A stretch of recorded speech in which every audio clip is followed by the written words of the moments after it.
चौथी शक्ति के रूप में प्रशांत किशोर की मौजूदगी पूरे बिहार के लिए संकेतक है और होश उड़े हुए हैं दोनों गठबंधनों के कि प्रशांत किशोर पता नहीं कहां किसकी सेहत बिगाड़ रहे हैं। हम एक ट्रेंड देख रहे हैं ज्ञानेश्वर जी, ये ट्रेंड हम देख रहे हैं जब से बिहार बदलाव की यात्रा उन्होंने शताब्दी एरा से शुरू की है, तब से हर सभा में भीड़ जुट रही है, हर जगह लोग जुट रहे हैं। और हम लोग पहले दिन से जो उनका कोर, अब ऐसा लग रहा है जैसे जैसे चुनाव नजदीक आ रहा है वैसे वैसे ऐसा लग रहा है कि जो बदलाव का आकांक्षी वर्ग है बिहार का, जो बिहार में बदलाव देखना चाहता है, जिसको पहले अब इस बात को इस तरह से समझिए कि एक वर्ग था जो आरजेडी को वोट नहीं देना चाहता है, बड़ा वर्ग है बिहार में जो नहीं देना चाहता है, जिसके दिमाग में उसकी स्थिति में है आरजेडी की पुरानी बातें, वो नहीं देना चाहता है।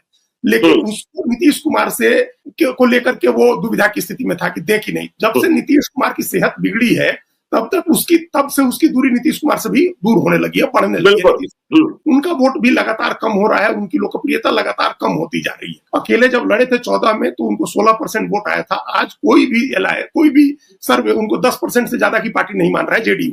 तो ये जो उनका वोट कम हो रहा है वो उसका एक बड़ा हिस्सा प्रशांत किशोर की तरफ शिफ्ट हो सकता है। ये एक बहुत बारीक राजनीतिक बात है जिसको सर्वे करने वाले लोग बहुत गहराई से समझ रहे, उठा रहे, इसके आंकड़े भी ले रहे हैं। नीतीश कुमार से जिन लोगों का मोह भंग हो रहा है, या मोह भंग से ज्यादा ये कहें कि जिनको लग रहा है कि अब नीतीश कुमार बुजुर्ग हो गए और बिहार संभालने की स्थिति में नहीं है, उसका एक बड़ा वर्ग प्रशांत किशोर के साथ जा रहा है या प्रशांत किशोर की तरफ देख रहा है कि ये कोई बन सकते हैं कि नहीं, हमारे लिए अवसर कोई हो सकते हैं कि नहीं हो। तो प्रशांत किशोर वो अवसर बन रहे हैं। और हम फिर दोहरा रहे हैं ज्ञानेश्वर जी, 20 से 22% वोट बिहार का हमेशा तीसरी ताकत को जाता है, अन्य को जाता है। 78 से 80% वोट ही बढ़ता है दोनों गठबंधनों के बीच में। तो उसका मालिक कौन है? इस बार आप इतना मान के चलिए कि निर्दलियों के लिए कोई स्थान बिहार में नहीं रहेगा। पिछली बार निर्दलियों को 9% वोट मिला था, तो वो निर्दलियों के लिए कोई स्थान नहीं रहेगा। ऐसे ही अगर गिनते चले जाएं तो 9% निर्दलियों को जो वोट था वो उनके लिए इस बार नहीं होगा, 2-3% होगा। पिछली बार 5.66% चिराग पासवान ले आए थे अकेले लड़के। वो पूरा का वोट, पूरा 5.6% वोट नहीं ट्रांसफर हो रहा है एनडीए, उसका एक वोट जो है प्रशांत किशोर के लिए जाएगा। 3.5% के करीब वोट आया था उस गठबंधन को जो ओवैसी और उपेंद्र कुशवाहा और देवेंद्र यादव और बसपा का था, तो वो भी खत्म है इस बार। तो इन सब से निकल के एक वोट का परसेंटेज 10%, 12% प्रशांत किशोर के पास आएगा। और उसके अलावा 10-12% वोट जो है वो आकांक्षी वर्ग है, जो जाति भेद से ऊपर, धर्म भेद से ऊपर बिहार के बदलाव के लिए मतदान करना चाह रहा है, जिसकी इच्छा है कि करे। जो आदर्शवादी युवा है, जो आइडियलिस्ट युवा है, या जो आइडियलिस्ट बुजुर्ग है, जो लोग सरकारी नौकरियों से रिटायर हुए हैं, जो लोग सेना से रिटायर हुए हैं, जो लोग दूसरी जगह नौकरी करते थे, लौट के गांव आए हैं अपने, ऐसा एक बड़ा वर्ग है जो प्रशांत किशोर में एक संभावना देख रहा है। हमने कितने ज्ञानेश्वर जी, दिल्ली रहने वाले दर्जनों रिटायर्ड आईएएस, आईपीएस, आईआरएस के अधिकारी मिलते हैं और वो कहते हैं कि प्रशांत किशोर में उम्मीद है। देखिए, बीजेपी ने कोशिश प्रारंभ की है जिसके बारे में फिर से पुनर्विचार शुरू हो गया है।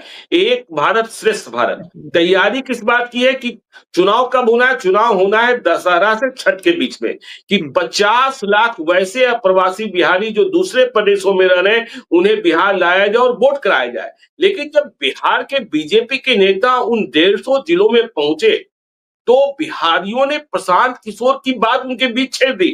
तो एक खतरा यह भी समा गया है कि लाएं हम और वोट प्रशांत किशोर को मिल जाए, तो इस पर फिर से पुनर्विचार शुरू हो गया है कि ये करना उचित होगा कि नहीं होगा। ये भी खतरा, ये भी भय समा गया है ज्ञानेश्वर, इसलिए तो हम कर रहे हैं। हम तो ऐसे लोगों से रोज ही इंटरेक्ट कर रहे हैं दिल्ली में, और वो कह रहे हैं प्रशांत किशोर में उम्मीद है, प्रशांत किशोर में संभावना है, बिहार का भविष्य है।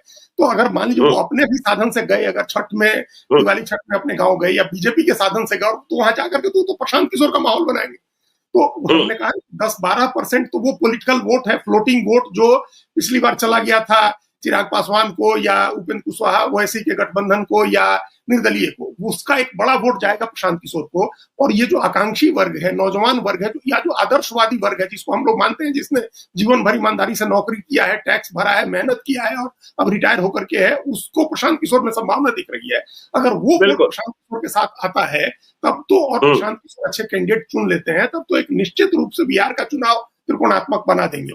और ये इसी का संकेत उनकी सभाओं में मिल रहा है। हमने पहले कहा, महीनों तैयारी करके सभा की, चिराग पासवान ने जितनी भीड़ जुटी उतनी उनकी रोज की सभाओं में जुट रही, रूटीन की सभाओं में भीड़ आ रही है, अपने आप लोग पहुंच रहे हैं और लोग पहुंच के चर्चा कर रहे हैं उनके बारे में, एक मैसेज लेकर के अपने गांव जा रहे हैं कि भाई ये आदमी अपने लिए तो कुछ कह ही नहीं रहा है। ये उनकी सबसे बड़ी पूंजी है आदर्शवादी और आकांक्षी युवाओं के बीच में, बुजुर्गों के बीच में।